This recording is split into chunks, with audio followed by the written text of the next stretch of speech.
Здравствуйте, дорогие друзья! Сегодня 2021 год, 15 января.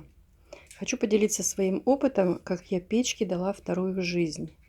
Из печки мы сделали камин. Сколько смотрела в интернете, везде там консультируют профессионалы. Они, конечно, этого отрицают, но я понимаю это все с профессиональной точки зрения. У нас же получилось так. Вот это мы оставили один дымоход, полностью топку в печи разобрали, сделали вот этот, что полочка вот так вот выступает, это выложено блоком, а вот эта железная топка, она сварена, я заказывала ее сварщиком, это сделано аргоновая сварка у нас называется так. Они сделали железо, мне такой короб.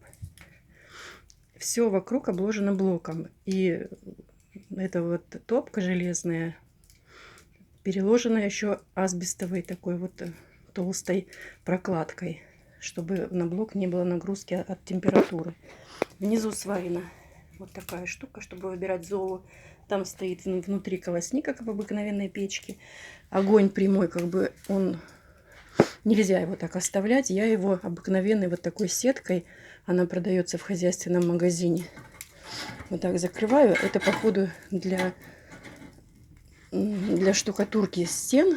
Вот так закрываю, и она почему-то не так сильно рассеивает тепло, выходящее с топки, но не попадают сюда угольки и не прожигают пол. Подробно есть у меня фотографии пошагово, как я это делала.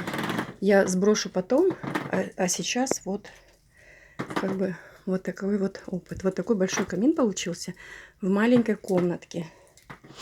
Летняя кухня. Смотрится очень прекрасно. Дымоход хороший. Выбивали колосники. Насколько хватило руки залезть в этот дымоход. Тяга отличная. То есть это можно сделать, но вот эти все нюансы, которые учитывают профессиональные кладчики печей и каминов, надо тоже учитывать. Но вторую жизнь можно дать печи. Вот. И кому если поможет, буду очень рада. Всего доброго.